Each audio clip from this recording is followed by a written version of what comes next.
Hello, I'm Adler, and this is the C News of War. Today I want to talk a bit about the Versailles Treaty and the payments imposed on Germany after World War I. It gets a lot of bad rep, it gets a lot of myths attached to it, and a lot of bad information, so I just want to set some facts straight. Basically, after Germany lost World War I, they were forced in the Versailles Treaty into a reparations plan where they would pay between 132 and 112 billion German gold marks. And at the time, the German GDP was roughly 70 billion, so it was just below 200% of the GDP.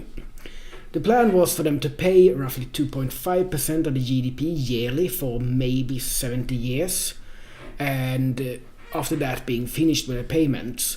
But it was never really intended to cripple Germany. Actually, the treaty was made to be manageable by Germany and payable, because Germany had before the war spent roughly 3.5% of the GDP on the military, and as many of you know, as part of the Versailles Treaty, their army was limited to less than what it had been before, 115,000 men, 100,000 in the army, 15,000 in the navy. And this, of course, freed up a lot of money to the German state. And one of the few occasions when the German state did not disrupt these payments, they had to pay roughly 10% of the yearly revenue.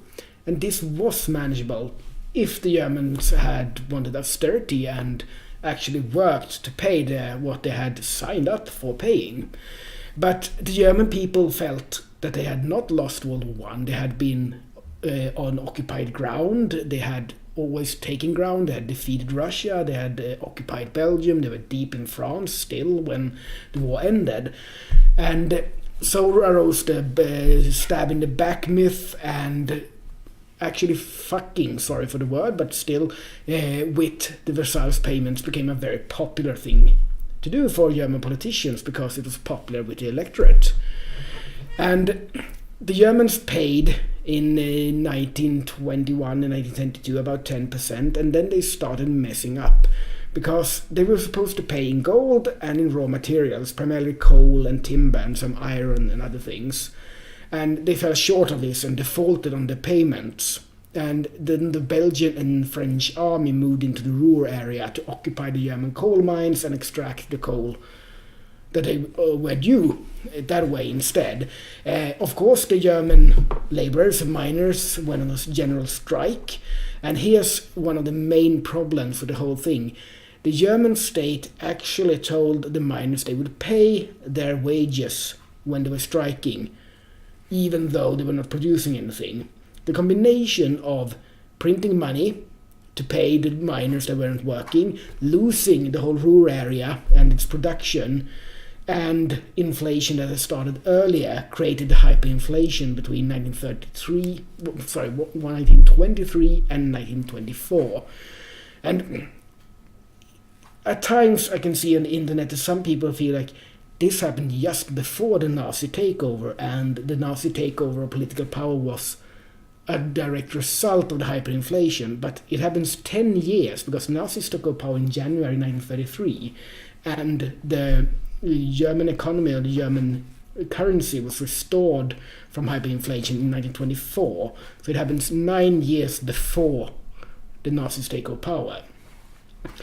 But basically, the German could pay, but they had financed World War I not by increased taxes and increased tariffs and austerity in other fields, but by loans, thinking that the other side would pay. And in 1917 they had announced that their demands for reparations had they won would be roughly 4 times as high as the Versailles payments.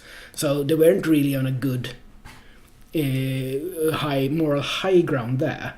And they were still not, because in 1871 they had demanded 5 billion gold francs, or 300% of the French state revenue, to be paid in 5 years, which the French managed to do and depleted the currency reserves to the extent that the long depression that came in 1873 was partially a result of this. So the French fucked up the world economy by actually paying the reparations in 1871 to 1876.